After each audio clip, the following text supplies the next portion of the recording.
Hello, welcome to Jason the Old Millennial. My name is Jason.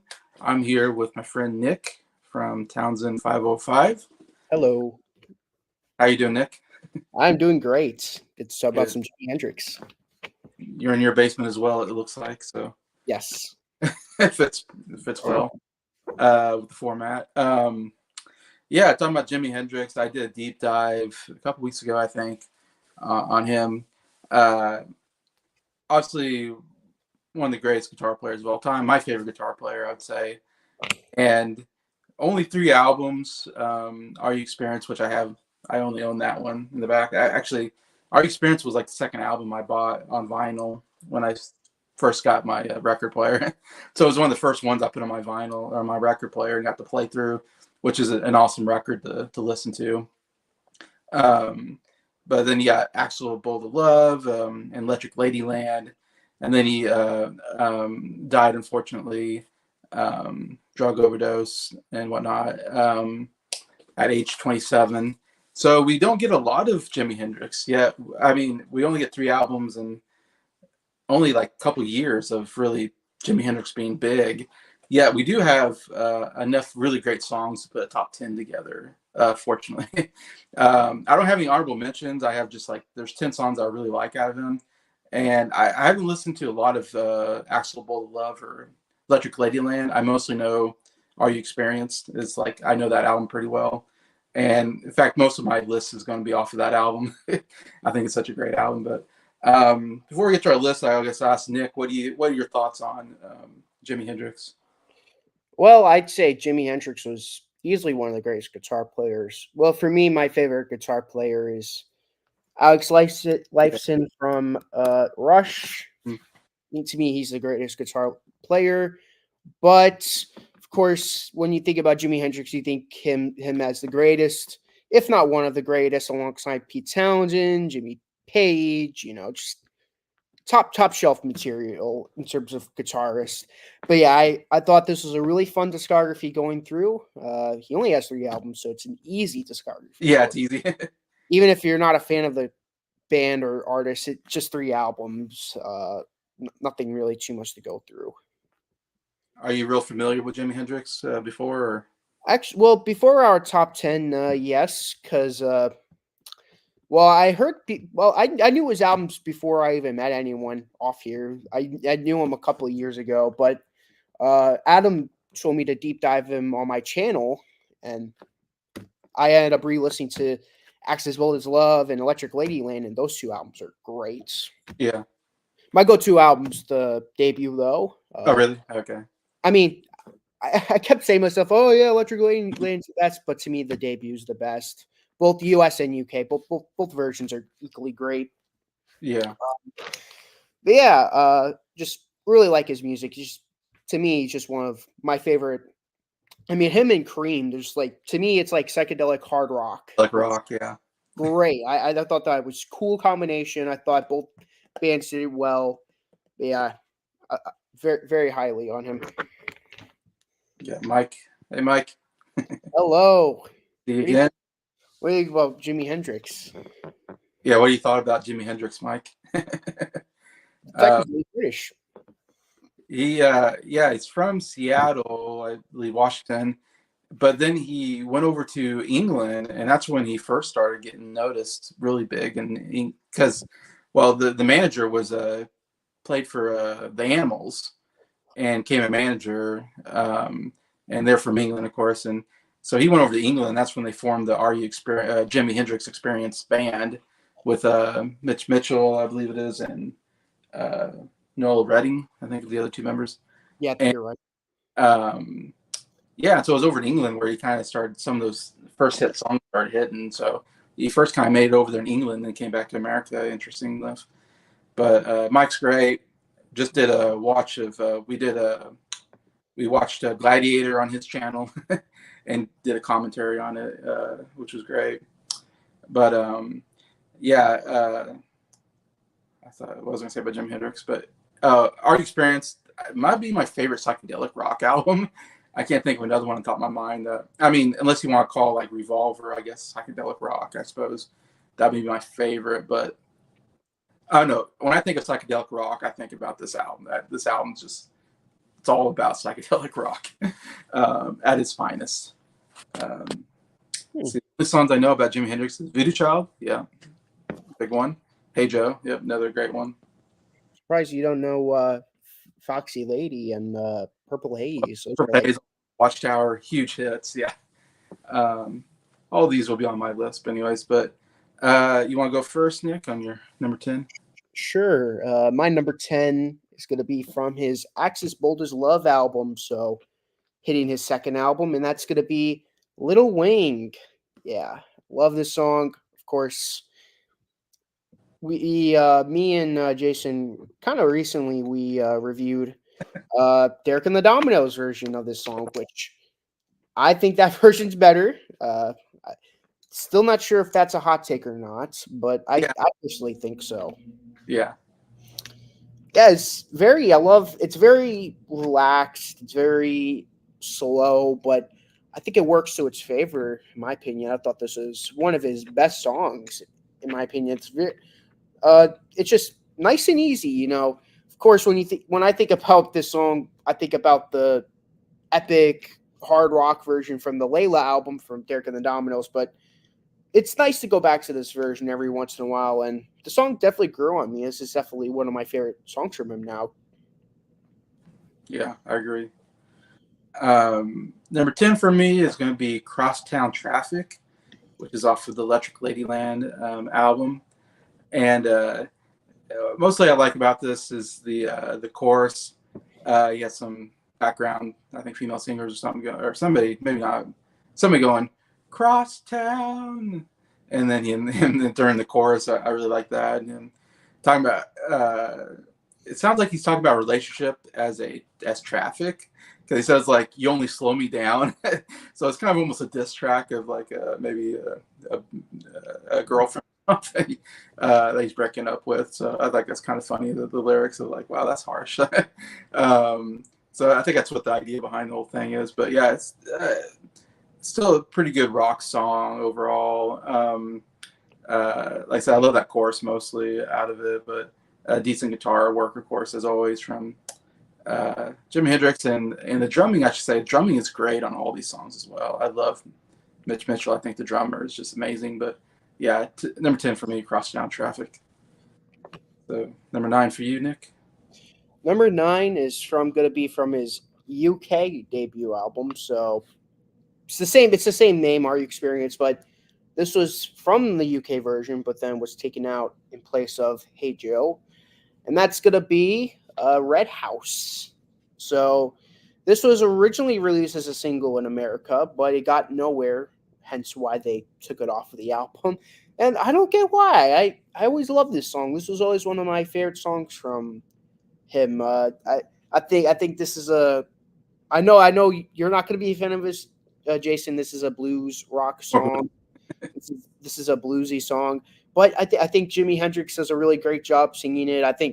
I'll say this: I think Jimi Hendrix has a really underrated voice. I think when people think Hendrix, they think, oh, the greatest guitar player. But to me, really good voice. I enjoy his voice, and I think this was a great showcase that not only could he rock out, but he could also do a nice slow tempoed song with a really good delivery. This is definitely one of my favorites from the debut album. Yeah, I forget there's I've only listened to like the US version, I guess, of Our Experience, but I didn't do too much research into that, except I know there's like a difference between the UK and US version. Yeah, Uh, I'm guessing US version is the more probably well known one. That's one I know. yeah. It's not only that, but the album cover it's actually different. Oh, really? So Okay. yeah, it's like I'll show you the picture because I have the album cover saved. Oh, okay. Yeah, I'm not familiar with that. Um, yeah, Jimi Hendrix, I think, has more of a background in blues music. Um,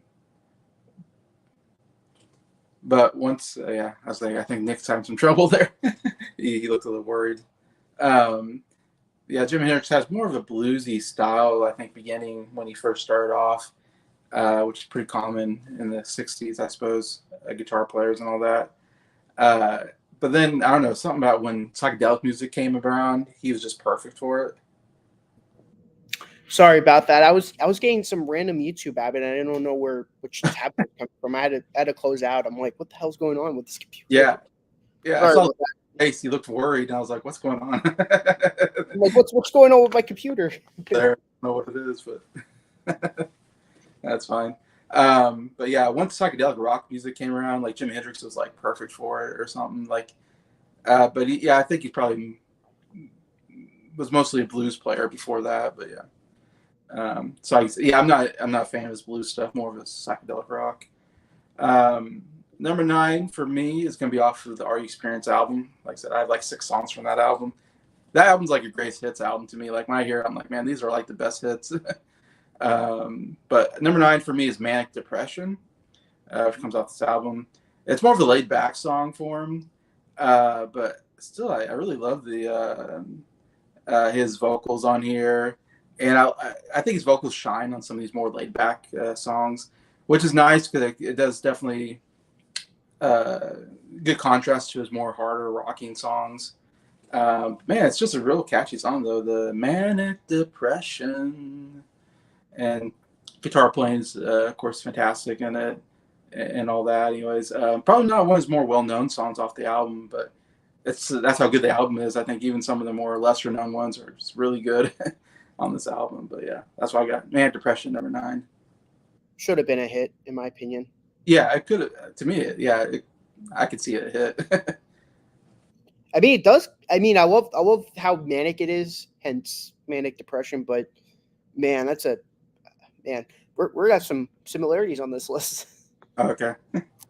But yeah, my number 8 is gonna be Foxy Lady. Well, to me, this is the opening track to his debut album in the UK. Okay. That's crazy to me. How I mean, of course, I think even though I slightly prefer the UK version. I mean, not the UK, the US version. Yeah. Uh, but it's sort of even though I prefer the UK album, I do prefer the US opener, Purple Haze, because I think this being like towards the end of the US album is a lot better. It's weird. It's like to us Yanks, to us Yankees, where we're like it's the end of the album, but to the British people are like, what? This is the first song on the first album, which it's cool. But yeah, very very good song. I actually always prefer this over Purple Haze, even though it's not as strong as an opener. Yeah, this was always one of my favorite songs. I love the boom, boom, boom, boom, boom, boom. Foxy, I'm coming to get you. Yeah. Yeah, this is one of his most iconic songs. Very, very good. Yeah, I agree. I love that song. Number 8 for me is Voodoo Child, Slight Return. As Mike mentioned, he familiar with that song. Because I think on the album there's Voodoo Child. I think there's maybe a longer version on the album. Yeah. And if I remember right, on there's a blues song called Voodoo Child. It's called Voodoo Child, but then at the end of the album, it's called Voodoo Child, Slight Return. Yeah, Slight Return. On Electric Ladyland album. And I like this because it's shorter. The other version I think was like really long. The first part, like 15-minute blues song, and then like 10 minutes of it is like blues rock, and then like the last 5 minutes of it was like this like weird. It's like weird. I don't get what they were doing with that track. Yeah, me either. But this one I like. It's got one of the great. I mean, one of the best things about Hendrix is like he knows how to write an opening to a song. As far as his guitar playing at the beginning of songs are just so good, and they hook you right into the song right away. And this is one of those. It has one of the greatest opening, like, and just amazing use of feedback. Like I love. One of my favorite things about Jimi Hendrix is his use of feedback on the guitar. I don't know how he does it. I'm always amazed when I see him play, and I'm like, I don't know how he uses the feedback. So cool. Like one of the first feedback songs I think was "I Feel Fine" from the Beatles, and I love that feedback on that song too. And that's one of my favorite Beatle rock songs. And I don't know, anytime Jimi Hendrix uses it, I'm just like, oh my gosh, like this guy is so good. And I love that opening though, that guitar. It's so iconic too. Anytime you hear it, you're like, oh my gosh, this is Voodoo Child. Um, but yeah, that opening is so good. Start off, and then it goes right into the, and then it gets like a little heavier because it's just the guitar by itself. I think first it's a guitar, and then the drums kind of kick in a little bit, like some cymbals or something like that. And then once you get to the song, it just hits you really hard, the rocking of it, and just standing next to a mountain or something like that. And it's like, so good. I feel like this has been like on commercials and stuff like that. It's like I said, it's just so iconic. It's like one of those songs I hear everywhere. It's like you can watch a movie or a commercial. Back in the day, WCW wrestling, there's a group called the NWO, and their song intro was Voodoo Child. It was, and it's like, oh my gosh, it's so cool. So that's a lot. So it's definitely one of those guitar riffs that are just one of the greatest well-known ones, and that's what makes the song so cool and one of my favorite off the album. Yeah, Not Your Normal Geek, or known as Ryan Swells. I think I've asked you before, Jason, but I'd also be interested to hear Nick's opinion. What do you think of Stevie Ray Vaughan's Voodoo Child? I It's don't know if maybe I've heard that one before too. I have to. it's good. It's not. I respect it more than I like it. Yeah.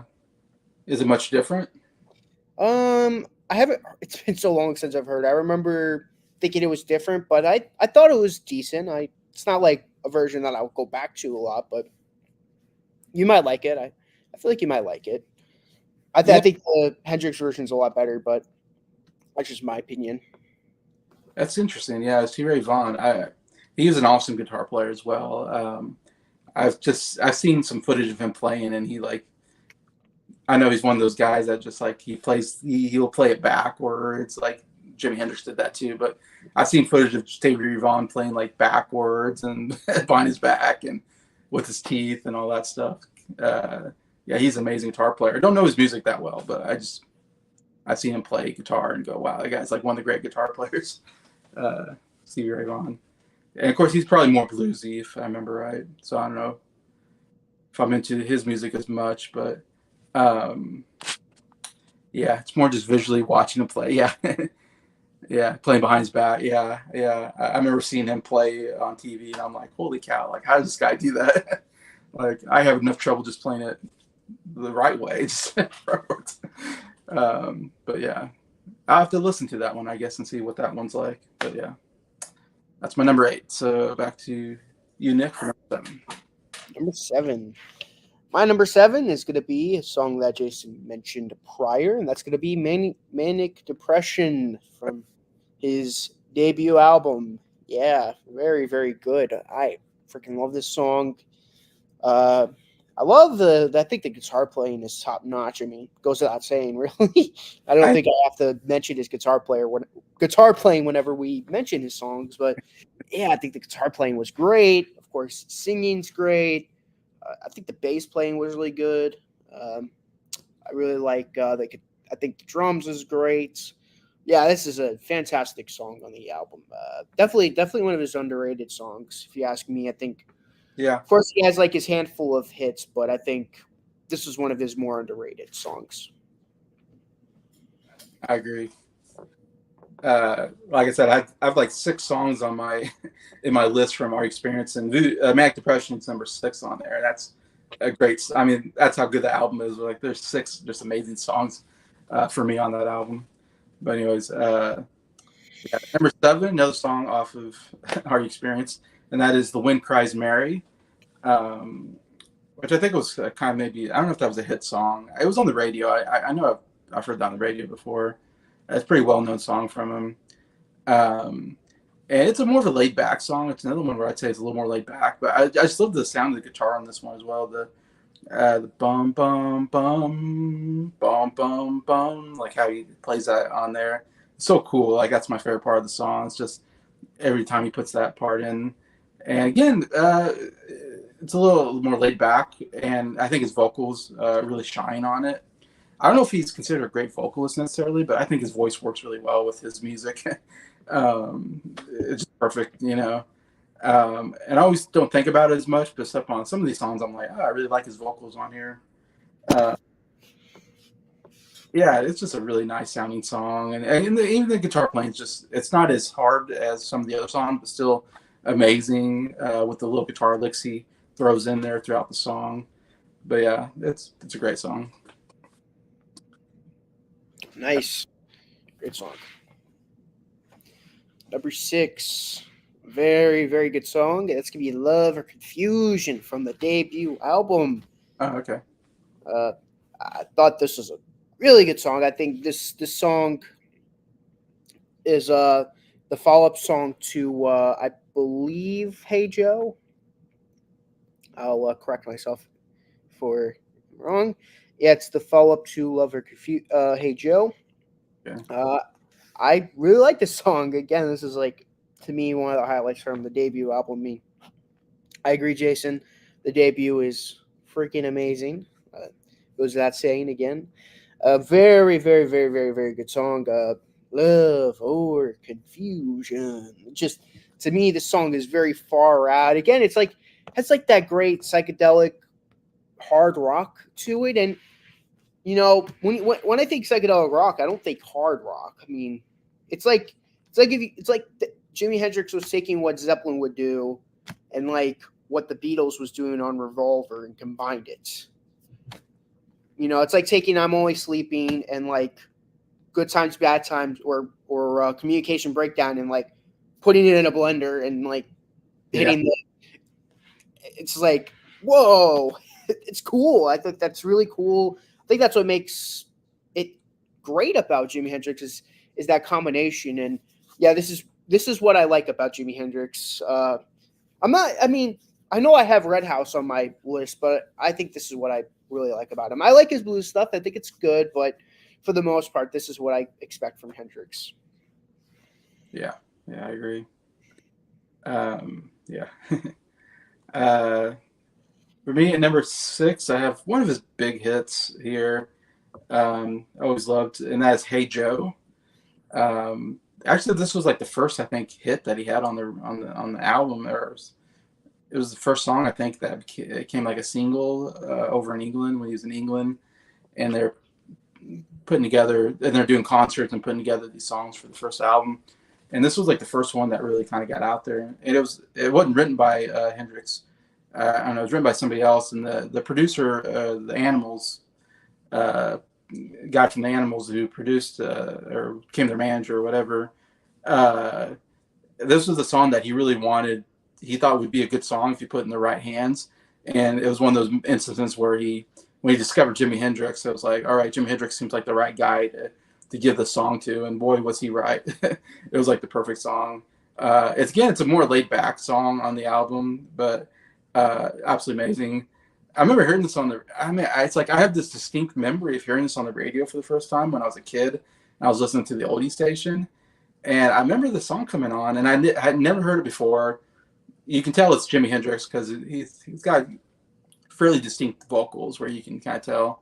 It's not a hard rocking song like some of his bigger ones are, or some of his other ones are. But I just remember hearing him go. I just love it when he comes in that, "Hey Joe, what are you doing with that gun in your hand?" And I remember going, "What did he say?"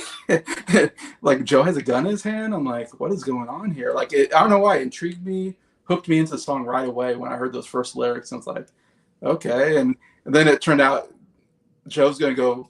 He's gonna kill his old lady or whatever. Or something. I caught her cheating, or I caught her with another man, and I'm gonna shoot my old lady down or something like that. And I'm like, oh, wow, this escalated. Like Joe's gonna go kill this girl, cheat on. Seems like a extreme, reaction to that, but and he's just singing it very casually. "Hey Joe, what are you doing with that gun hand?" "Oh, I'm gonna kill my old lady." And I don't know why. I always thought it always caught me by surprise when I heard it for the first time. It's like, oh wow, this is this is kind of a crazy subject matter that we're singing about, and such a casual, kind of laid back manner of the song. But I don't know, I always loved that when I first heard it. And it's like, wow, this song's amazing. Like, I would say maybe for a long time, this was maybe my favorite Jimi Hendrix song for a while, because I just always loved that the verse and the chorus, whatever, and just the Hey Joe, just the way he sings that Hey Joe is so great. And I love and what makes it even better is the female background singers coming in and singing in the back. And then he goes in, I shot him or something like that, and then or shot or whatever. And he goes into the guitar solo and stuff, and it's like, oh my gosh, it's so amazing. Uh, I love this song. It's only number 6 on my list, and it could be number 1. It's that good of a song, I think. And yeah, I don't know how much more to say. It's just an amazing song. Yeah, it's a great song. Number 5 is gonna be. Now we're getting to top 5. Now we're getting to a song from Axis Bold as Love. Yeah, feels like forever since I've gone to a song from that album. Funny enough, I don't have any. I think I only have one song from Ladyland and 2 songs from Axis Bold as Love. So again, just goes to show how great our experience. Yeah. Well, now we're gonna get to a song called "She's So Fine," which wasn't sung by Hendrix or written by him. It was, I believe, it was the guitarist, which was Noel Redding. Or Okay.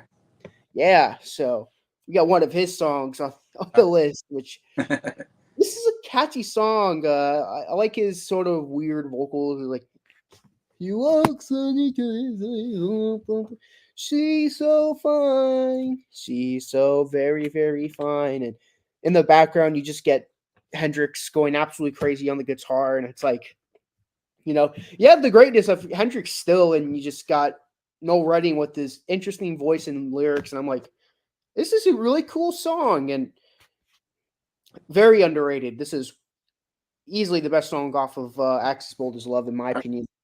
I know it's better. I think it's better than most of the song. I think it's better than every song that Hendrix sung and wrote, which is crazy because I love his songs. But yeah, very very good. This is definitely check that out. If you don't remember that song, Jason, definitely check it out. I have to check it out again because I'm not as familiar with that album as I am with the opening or the debuts most of them. I don't blame you. Hey, Lewis, nice to see you again. Hello. Good? I'm good. Tell us your views on Jimi Hendrix if you like. Yes. Comment on your favorite song, all that. Number 5, Nick mentioned this song. I got number 5, and that is Little Wing. I think the song's absolutely amazing. It's funny. I was listening to this again, and I was like, it's definitely more laid back than the Layla or the Derek and Domino's version. And I'm kind of the same way when we did Layla and 11 other sort of love songs, whatever, sort of love songs. When we did that album and we got the Little Wing, like that was my second favorite song on the album behind Layla. That's how much I love that song on that album. I think that song's amazing. And that's definitely more hard rocky, in which I was kind of like getting to this one, like, wow, this is a little more laid back. Like it starts with just some guitar licks to begin the song, just kind of intro into the song, and then we get into the song. And it's not as heavy on the guitar. I was kind of surprised. I thought it'd be a little more heavier. But I don't know. I just love it. Again, I love his vocal work. I love the overall melody of this one. I love that first line of something about, I forget, something along the clouds. Like how he sings clouds on there is so good. And overall, and the guitar playing's great, of course, throughout the song. You get some really good guitar stuff in there. Drumming is amazing too. I mean, the drummer is so good. Like I said, bass players good too. They're all really good players. And sometimes though, I hear sometimes during the playing, I'll try to cue in on the drumming, and I'm like, oh man, he's just all over the place on the drum fills and stuff. And I'm like, oh my gosh, like this is some really good drumming as well. But it's really not a very long song. That's the other thing that surprised me was I was going through it again. I was like, it's only like 2 minutes and 25 seconds or something. Well, the Layla version I think is much longer. I can't remember how long that is, but I'm pretty sure that was like a much longer song. So I was like, so when I listened to it, I'm like, this song is so good. I kind of wish Jimi Hendrix would have made it longer. I think it could have been a longer song and been even better. But it's an iconic song, I think, for him. It's my favorite song off of the only song I have off of Axel's Bold of Love, and for me, it's my favorite song off that album. Uh, it's my favorite song off that album. It's my second favorite song off of Layla. It's definitely a really cool song. Yeah. I'd like to answer not your normal geeks question because you had a question for us. Oh, did I miss it? Yeah, if you could All right. hear You my could hear answer, your cover song you love from someone. That's an interesting question. my answer is gonna be "Tales of Brave Ulysses" by Cream. Cream. I Yeah. mean, they're both kind of in that same boat, so Yeah. I mean, I feel like Cream could cover Hendrix, and I feel like Hendrix could cover Cream. I feel like they were both in that same style, like psychedelic hard rock music. Yeah. Uh, I like to hear them do like "Come Together" from the Beatles. I think would be awesome Oh yeah, that would have been great. because I love the playing on that as well, and like I think he could add a lot with the guitar playing on that one as well. Mm-hmm. Um, Bellbond Blues. yes, Bill on Blues would be awesome. Yeah, yeah, do an Eric Clapton song in honor of that. Yeah. Trying to think of some of my favorite rock songs. Yeah, I don't know. Like, I'm trying to think of a Who song. I don't know if "Won't Get Fooled Again" would be a good one for him, or I could see for Miles. I could see "For Miles" or "Bargain." I think would be great. I love those Yeah. songs. Um, Led Zeppelin. I don't know if there'd be a good Led Zeppelin. Like, oh, my favorite Led Zeppelin is a rock song is "Whole Lot of Love." I think I probably could listen to him do that guitar that guitar riff on "Whole Lot of Love." He'd be amazing. Oh yeah. Yeah, he definitely would be awesome on a lot of rock songs. His version of Sgt. Pepper's is good. Yeah, he did his Sergeant Pepper's like the week that Sergeant Pepper's came out. I think he did a concert and Paul McCartney and somebody else was like in the audience, and they're like, "Oh my gosh, he's doing Sergeant Pepper," and that song that album just came out like that week. Um, yeah, and, Jimi Hendrix, like it's one of those like what ifs, like what more could we've gotten out of Jimi Hendrix if he Electric Ladyland was supposed to be like a transitional album because he wanted to do a lot more, and apparently he was him and Miles Davis was supposed to do a was supposed to do a collaboration album, but then that was actually planned. That was a planned album. Jimi Hendrix, Miles Davis, the jazz guy, and then there was yeah. just an album together. Then he died. Yeah, so it's like, man, if he, lived another, whatever, 50 years or whatever, it's like how many great songs would we gotten out of Jimi Hendrix? I mean, it's one of those, I hate that he died and like we missed out on so much great music, because I feel like he was just getting started almost. I mean, he only made like 3 albums and they were amazing. I mean, that first album's amazing and he's putting out so much great stuff. And it's like, we didn't get to see what he would do in the 70s, Yeah. because to me, he was almost like ahead of his time. Like he was doing stuff on the guitar that I feel like nobody else was doing, and he's just so unique. Yeah, so I have to say my favorite is "All Along the Watchtower" and "Purple Haze." Yeah, I love those songs, and they'll be coming up on my list. Those are 2 very iconic songs from him. Yeah. All right, I think I did my number 5. So Number 4. that's your number 4, right? Yeah. My number 4 is going to be Crosstown Traffic. All right, contract. My favorite song off Electric Ladyland. Okay. Man, I love the ba-doom, ba-doom, ba-doom, ba-doom, ba-doom, ba-doom, ba-doom, ba-doom, boom, boom, ba-da-doom, ba-doom, ba-doom. The guitar, the guitar, the intro is, I mean, I'm going to be honest, I think the intro is, I love the song itself, but I think the intro is the best part of the song. It's like, gets you all amped up and hyped up, and then, oh man, this is easily one of my favorite songs from him. I mean, yeah, this is. If you haven't heard this song before, check it out. Crosstown Traffic. Crosstown. Yeah, that's so good. That's good. So we got two that I think we've agreed on so far. um, all right, number 4 for me is another song off of Her Experience, and this is just one of his best hard rocking songs, I think, and that's "Fire." Fire is on fire. I mean, it is so amazing from beginning to finish. It just hits you and just rocks. It's just an amazing rock song.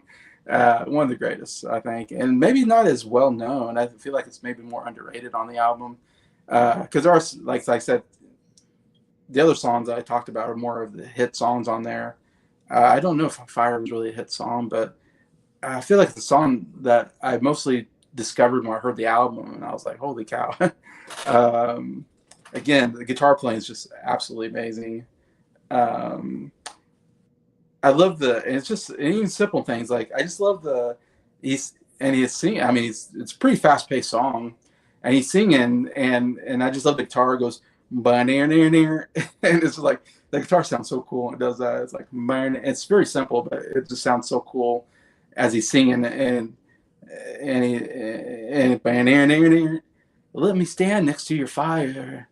And I love that because like everything kind of drowns out, and then he just sings, which he does really well on a couple of his songs, where like he's singing, and then I mean the instruments are playing really great, and then the instruments will cut out, and then he'll like just hit you with something, and then the instruments will come back in, and it's a really cool effect that he does on some other song, another song I'll talk about, but I love that. Stand next to your fire, and then it goes right into that chorus. It was really cool.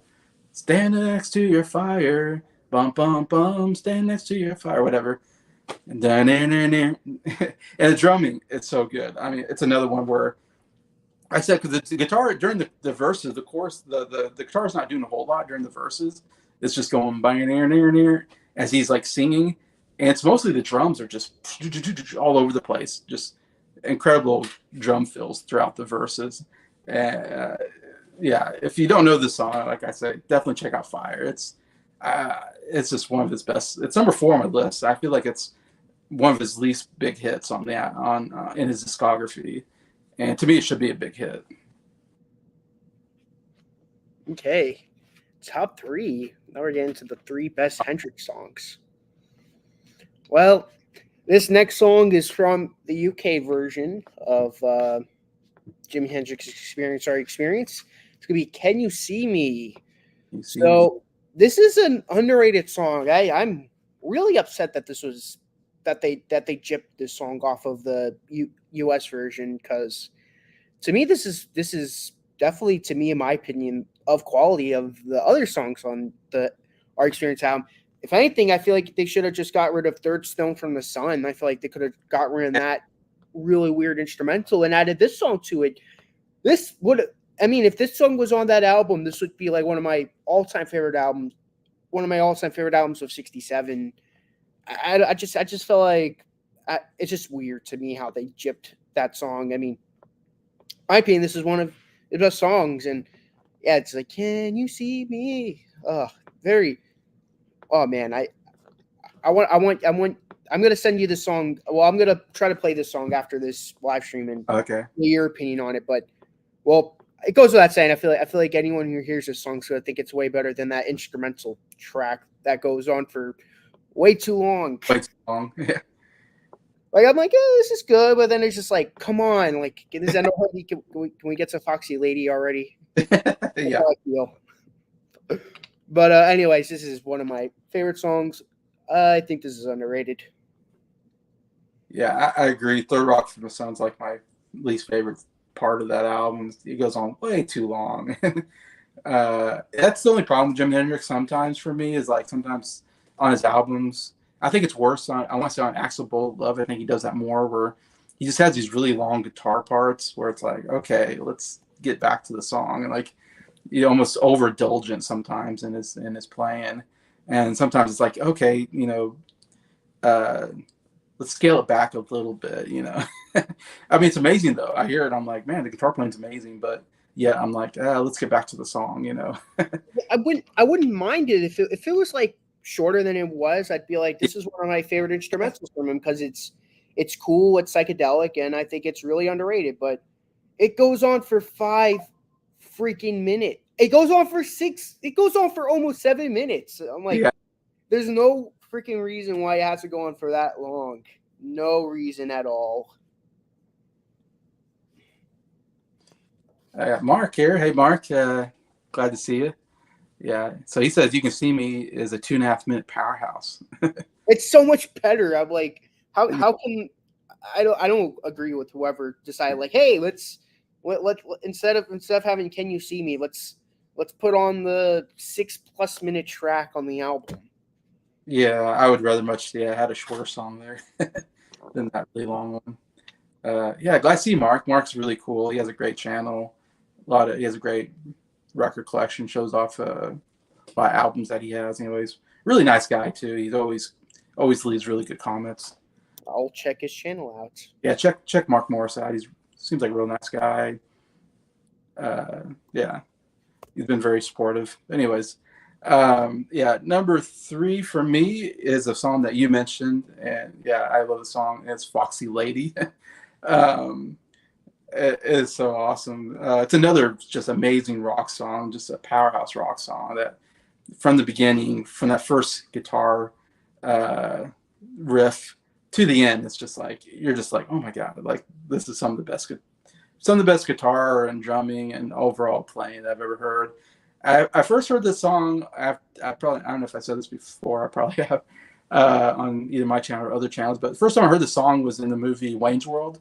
Back when I was a kid and I first watched Wayne's World, there's this really funny part where Garth is trying to, he really likes this really pretty girl at this diner that they go to, and Wayne's always like, man, go talk to her, and he's like too nervous to go talk to her. And so he has this dream sequence. They put in this dream sequence of how he's going to talk to this girl. And he goes to the jukebox and he puts in Foxy Lady. And so then he walks and he's doing like this funny dance. And he's lip syncing Foxy Lady. It is such a great scene. Anyways, and I remember the first time seeing that, and I had no idea this was like a Jimi Hendrix song. And I was like, it's a funny song kind of. Just the Foxy Lady. I don't know, the way he mouths it, and Foxy, I'm coming to get you. It's a really fun song.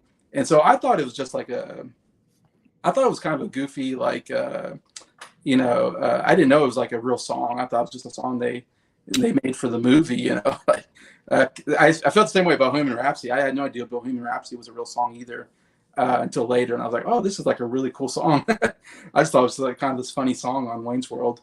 But Foxy Lady, I felt the same way. I thought, it's just this funny song they did on Wayne's World. And then when I heard it on the album, I was like, oh no, this is like an amazing rock song. Absolutely love it. I love that how it fades in with the guitar.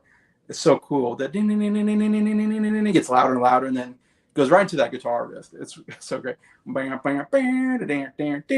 like one of the great guitar riffs of all time. Like when he gets into that, and Foxy Lady, you're a little heartbreaker, Foxy. I don't know. It's so cool, the lyrically, and just the guitar playing is so amazing. And I love it when he gets into that, I want to take you home. And and the drum beat just gets really boom, boom. It's like this really great drum beat. It gets like really, the drums kind of change on that part of the song where it's just these really quick down beats. And oh my gosh, that part, I'm like, oh my gosh, this song is rocking. And then you get to that part, I want to take you home.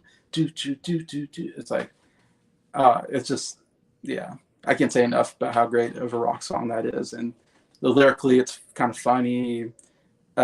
His vocal work is great. Yeah, I love that song. It could be number 1, except there's just 2 other songs that are just really amazing that are above it. Nice. Number 2. Yeah. Okay. Thanks for watching. I appreciate that. Yes. And he agrees. Yeah, that's a really funny scene. If you haven't seen it, that's a great scene. It's great. Of course, to me, the best part was no stairway. I love that part. My number 2 is gonna be "The Wind Cries." Oh, okay. Boom, boom, boom, dum, dum, dum. See, Bing. now this is the case where I think the UK was gypped because this was not on the UK version. This was a US. This was on the US version, and see, to me, what this album needs is a perfect version where they have the best songs from the UK version and the best version songs on the US version. And I think you have a 10 out of 10. Like you just had this perfect Jimi Hendrix album, but I feel like we're missing that. Yeah. First off, get rid of. We already did our rant on it, but get rid of that thing. Yeah. It just makes the best songs. I mean, yeah, we're just missing that. But yeah, this is another great song from his. You mentioned it. It's just like this nice, slow tempo song. Definitely one of his more underrated songs. The wind whispered, Mary. Even I think at the end, it's like the wind screamed, Mary. It's like Yeah. boom, boom, boom, Yeah. boom, boom, boom. Yeah. Yeah. Oh, very, very good. Definitely love this song. Imagine if Derek and the Dominoes did this song. I mean, Oh yeah, that'd been great.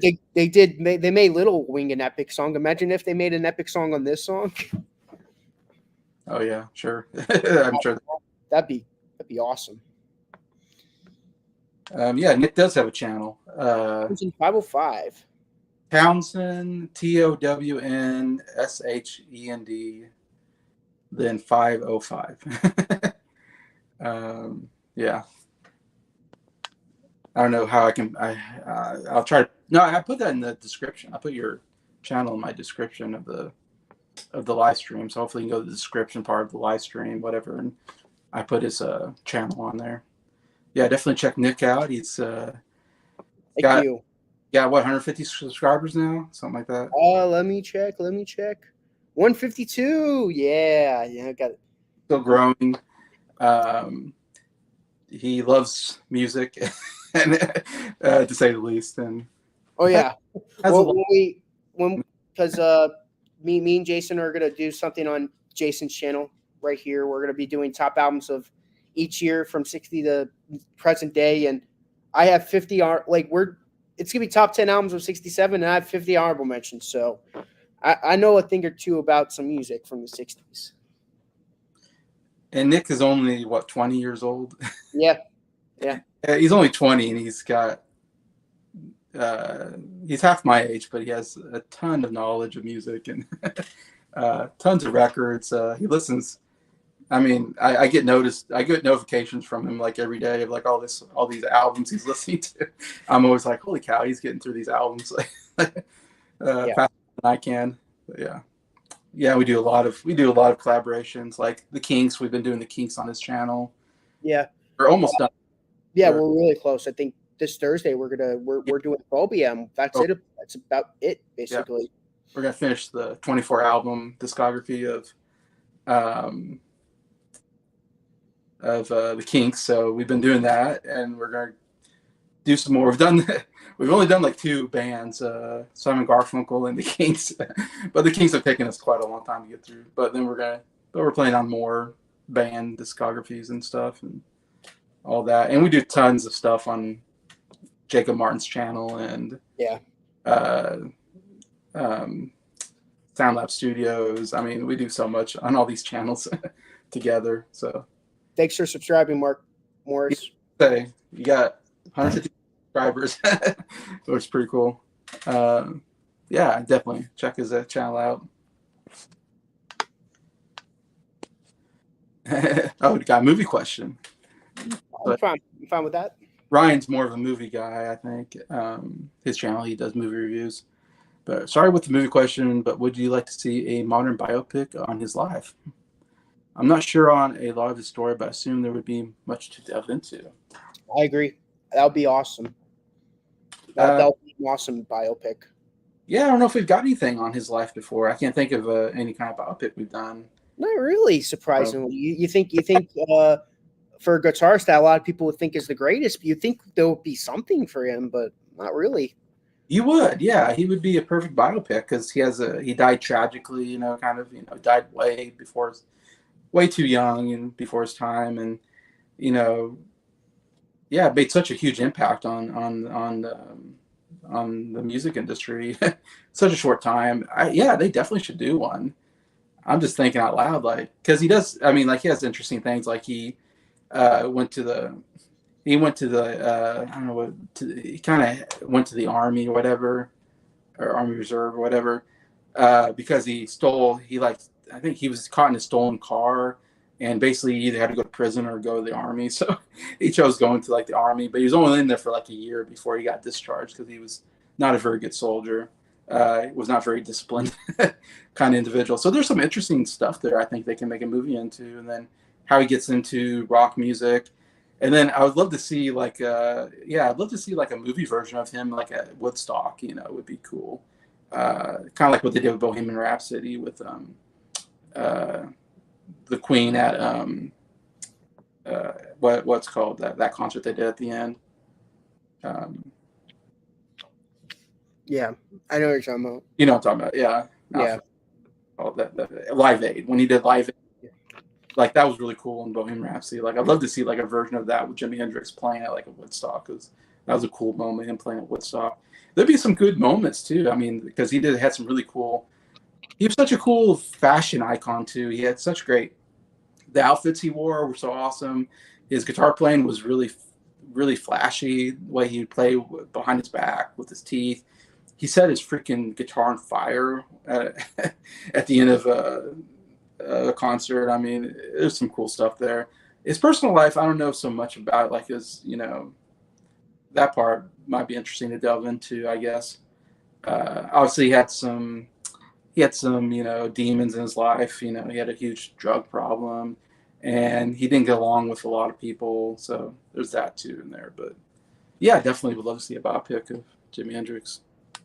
And biopics are very popular right now because we just got one of Bob Marley this last year, and one of I forget her name now. Her last name I think is Black. Is it something Black?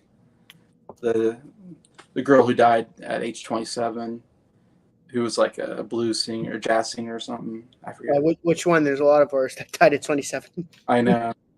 She's more recent one that died at 27. Something Black. I'm forgetting her name now. That biopic came out recently as well. So they definitely love doing biopics right now. And I saw someone posted that they're doing a biopic of Brian Epstein or something like that, which I thought, I always thought he would make a good biopic as well, because he died young, tragically, kind of, as well. And I mean, the guy, was around, the Beatles, and so he had a major impact on the music world and all that. He was what kept the Beatles together for the period of time that they were. If it wasn't for Brian Epstein dying, they would have still been together, in my opinion. I agree. I think that's partly why they broke up, because when he died, that hurt because they were already kind of falling. Because they did start falling apart after that moment, I think, after he died. So he definitely kept them together. But yeah, Jimi Hendrix would be great. Like last time I said Jim Croce, I'd love to see a biopic of Jim Croce. I think he would make an awesome biopic, because he also died young, and he only made like 3 albums, and then he died in a plane. And he was kind of a cool blue collar guy that was a construction worker and all this, and it's just kind of cool how he just made it into the music industry. Like he was not like I said, he was just a blue collar worker guy that loved playing music, and it was like, it would have been a cool story, I think, to tell, because he seemed like a nice guy too. He wasn't one of these guys that died of drug overdose or anything. And he had a wife and a child and all that. So So his story, I think, would have been kind of cool as well. But yeah, we can go all into biopics. I think there's so many more probably biopics that could be done. But yeah, Mark says he likes the Kinks and Simon Garfunkel. So yeah, definitely check those out. Yeah, it's gonna be very long, very very long series to watch. I 24. mean, we're basically gonna be watching. Basically, you're arriving at the end, basically, Yeah. which is good. So if you want to do a marathon of watching our reviews, which our reviews aren't long, uh, I think I think the longest our review is less than the length of this video that we're doing right now. Actually, Yeah, our videos aren't too long on those. yeah. Um, If you want to marathon our videos and wait until Thursday because we'll basically be done with our series by then. yeah, and then we'll recap like our Yeah, do we'll do our recap, top 10, and then the last video, which would be the 26th video, would be the album ranking. yeah. So we'll be doing a whole thing on the whole series, which will be fun. Yeah, I think I answered that. What would you be a moment that you'd love to see react in the film? Like I said, Woodstock would be amazing. I think Yeah, that'd be awesome. because that Star Spangled Banner moment is like iconic. Mark says, my ex-wife once asked me, what's so special about Jimi Hendrix? One of the reasons she says she's an ex-wife. That's funny. You guys didn't see eye to eye, I'm guessing. Oh, that's it. Amy Winehouse. Yeah, I kept saying Black. But I think she had an album maybe named. Yeah, I mean Amy Winehouse. That's who I meant. I kept saying Black, so I was thinking, what? Did she have an album? Or I think the name of the movie is something about Black. I think she had an album called something Black or something. I'm not real familiar with Amy Winehouse. I just knew she was like famous for a little bit and then she died. But yeah, they made a Amy Winehouse movie recently. Yeah, so the Epstein trailer dropped. So yeah, I haven't seen the trailer yet, so I will have to catch that.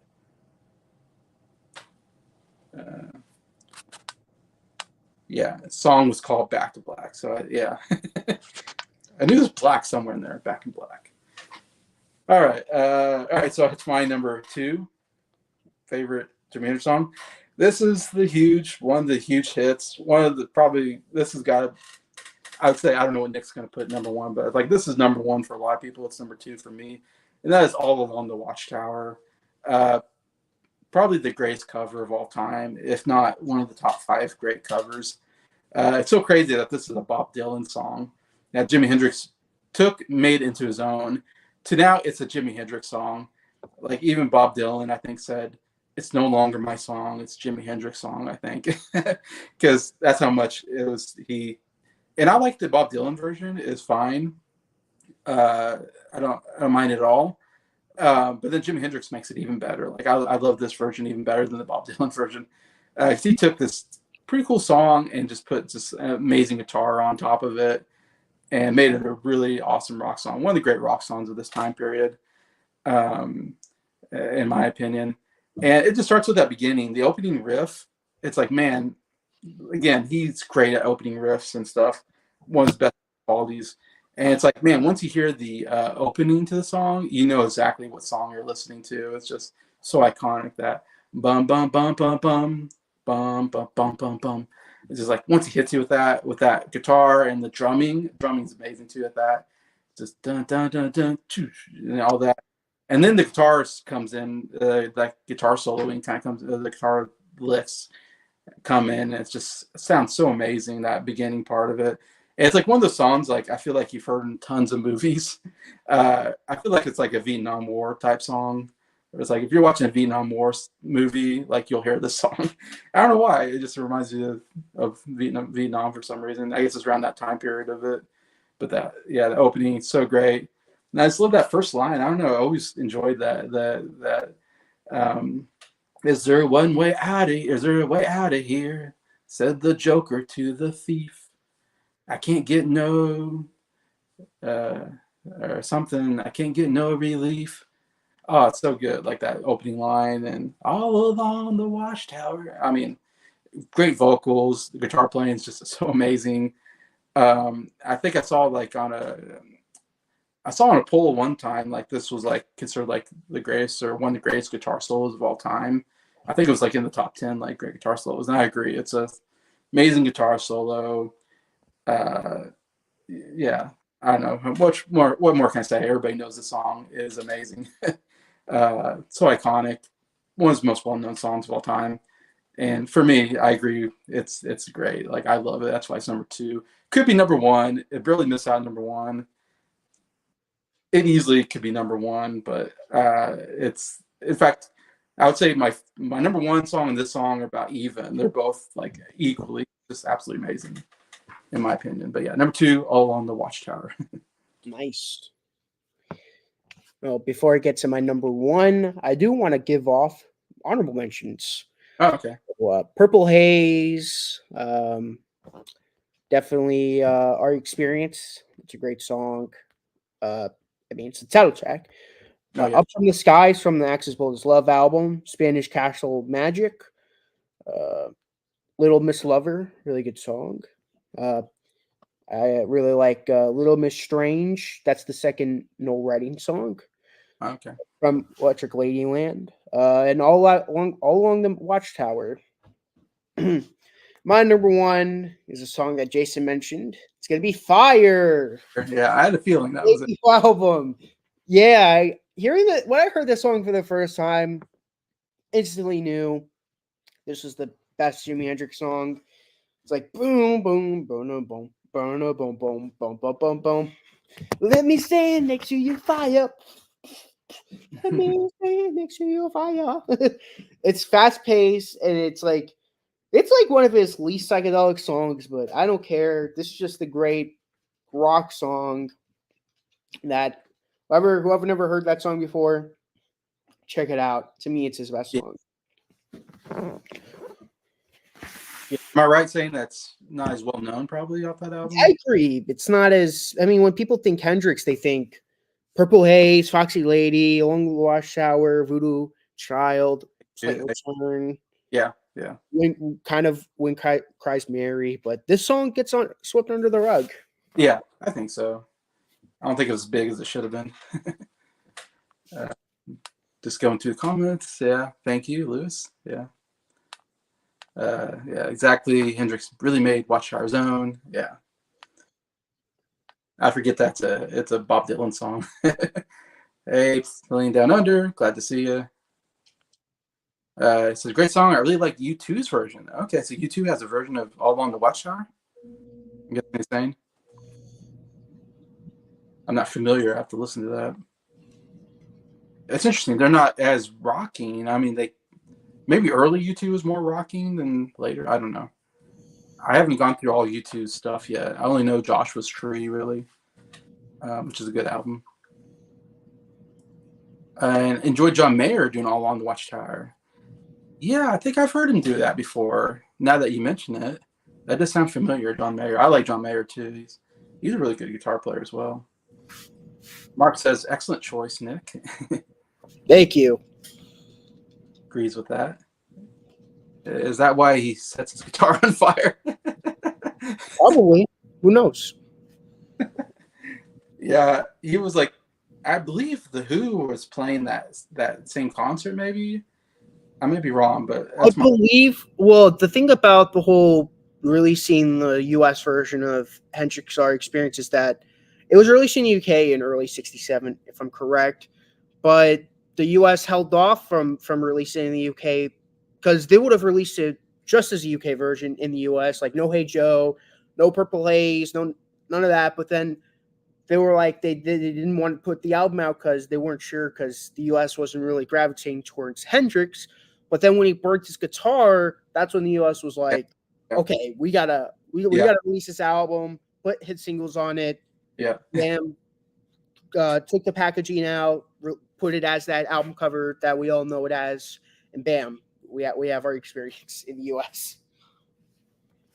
Yeah, I think that's true. But I think The Who, they were famous for breaking their instruments on stage. That was like one of the big things they were known for, and their chaos there. And I think Jimi Hendrix was trying to updo. I may be wrong, but I think that's what kind of happened. I think Jimi Hendrix was like, "Well, I'll do you one better. I'll set my guitar on fire," which is insane. the same thing to do, but that's showmanship, trying to up one each other, I think. Um, yeah, just and also it's funny to think, and I'm sure you know this, Nick, but he opened for the Monkees, I know. And the Monkey fans were not happy. and the Monkey fans booed him, I think, because it's like, They were like, this isn't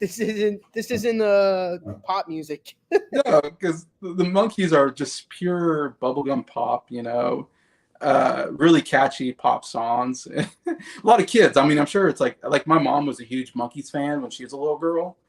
And so I mean, that was the demographics. Probably, you know, little girls were just, you know, were in love with, you know, Davy Jones or whatever, because he was like the cutest guy. And you bring out Jimi Hendrix. He's doing these guitar solos and this feedback, and I'm sure they're like, "What the heck is this?"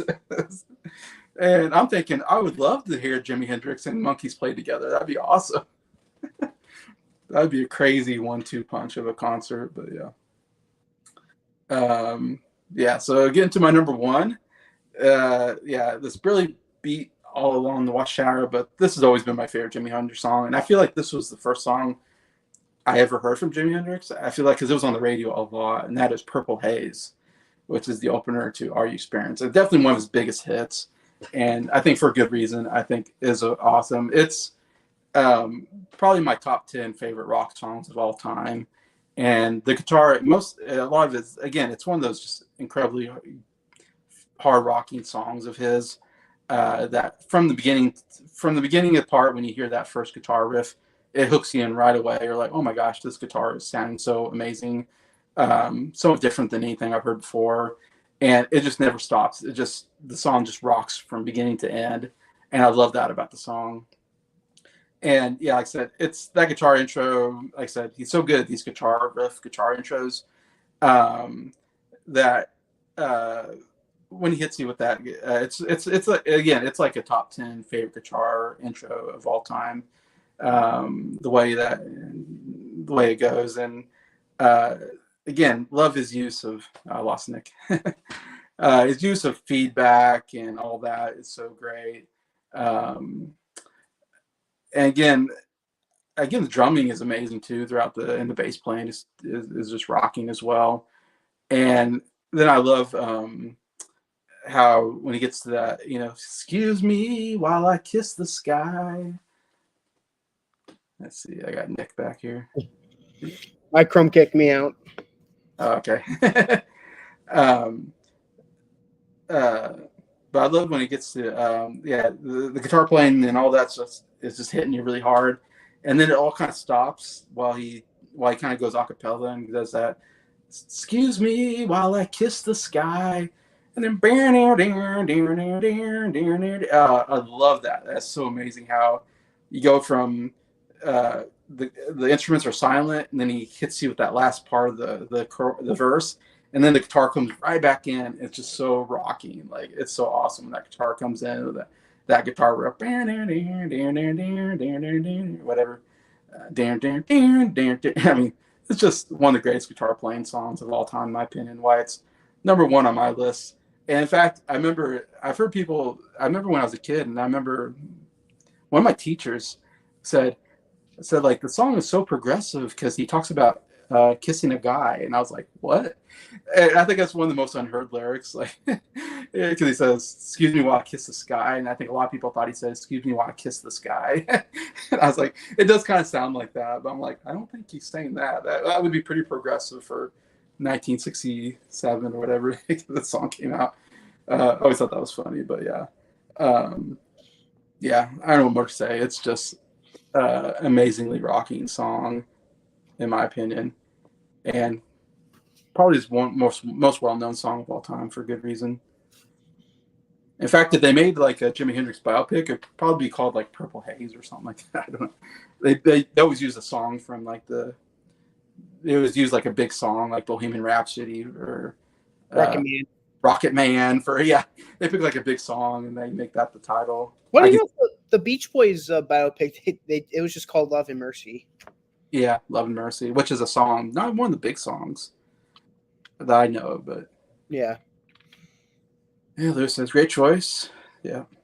Yeah, my top two choices are pretty basic, but man, they're so good. I can't help but put those two in. Those are like two big radio hits that I grew up listening to, and yeah, it's just I can't deny they're just amazing. Yeah, I don't have too many. I mean, Nick probably does more of yeah, the the yeah lesser stuff, the what?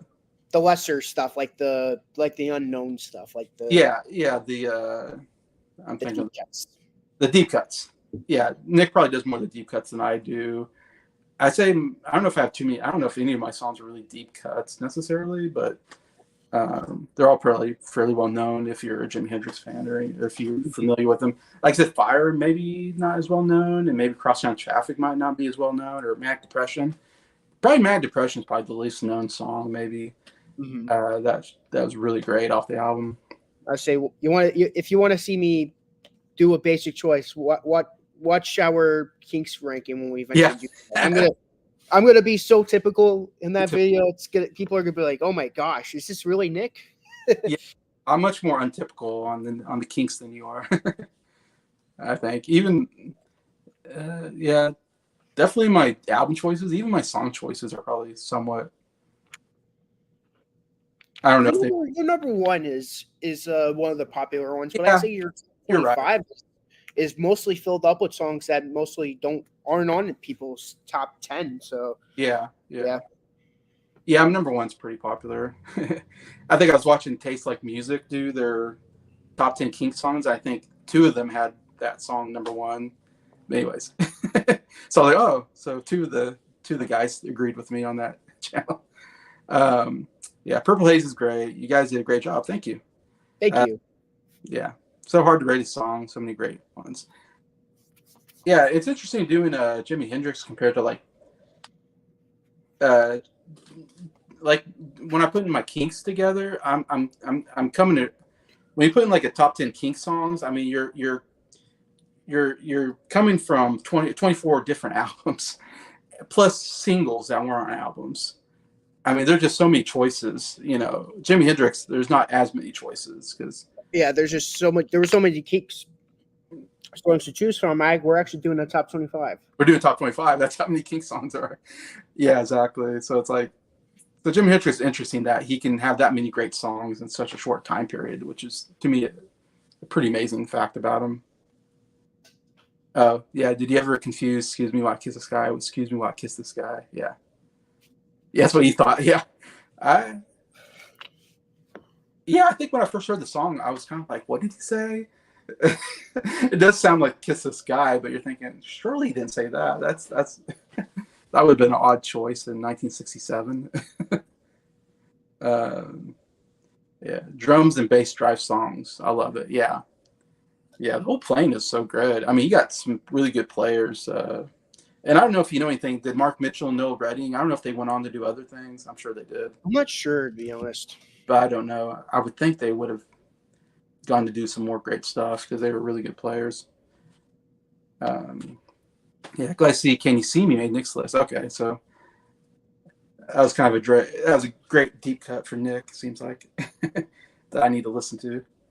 But yeah, we've I guess gone long enough on this channel. I appreciate everybody's comments though. I always love talking music when I don't mind going on tangents if every once in a while. Oh yeah, I mean, me and Jason and Ryder, we went on like a kind of like a 20-minute rant on the Monkees on when we did our Buffalo Springfield review. Yeah, I like going on tangents every once in a while. It's always fun just talking about music and answering questions.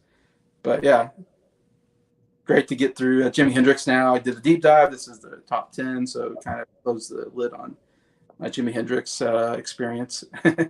Yeah, so glad Nick could join me. Nick's joined me a couple times, I think, now for these top 10s, which makes it a little more fun than just me talking to myself. But yeah, that's all I got to say about Jimi Hendrix. Do you have anything more? Nothing really much more to add for me. I know your next deep dive is Genesis, which I'd like to join you on that top 10 as well, because you join me on that one too. love Genesis. Great band. Yes, Townsend, legend. Yes, sir. Another great one. I've done the Who already on my channel, so talked about them already. Look at our top 10. Yeah, we did a top 10 Who already. Yeah, I did a Genesis deep dive part 1, so definitely gonna work on the part 2 this week. Try to get that in 2 parts. I'll see how long the second part will be because I just covered Peter Gabriel on my first part, and then I'll be able to cover Phil Collins on my second part, basically his whole era of the Genesis, which is a huge era, a lot of albums to go through. But yeah, finish that and do a top 10 Genesis. That's kind of what's going on my channel. Anything going on your channel, Nick? Well, I Well, know there is because we're doing some stuff this week. yeah, me and Jason, we're going to be doing top songs of 1966 tomorrow, probably around this time-ish, in the afternoon. Yeah. Thursday, I'm going to be doing an album review with Jason, which is The Kinks. Get that series done, finished, finito. Yeah. And I know at some point, hopefully at some point, me, Jason, and Briar will get to doing Red Shoes by Kate Bush. Oh, yeah. Yeah. Oh, yeah. Also, Wednesday, me and Tyler will be reviewing AC/DC at night. What else? That's about it from what I think. I think Friday, I'm doing Nursery Crime with Briar and Briar and Ryan from Yeah. Ryan Cam. That's about it on my end. Okay. Yeah, a lot of good stuff. A lot more collaborations going on, but yeah, another Genesis fan. Good. You'll hopefully enjoy my Abadai. Yeah. That's a great album, Abacab. Abacat. Yeah, Abacat. Yeah, hopefully enjoy my deep dive then and all that. But from me and Nick, thank you for watching this top 10 Jimi Hendrix. Hopefully you enjoyed our choices, and definitely comment on your choices. Love to read them and talk to you guys and all that. So yeah, from us, just have a good week, and we'll talk to you guys later. Bye.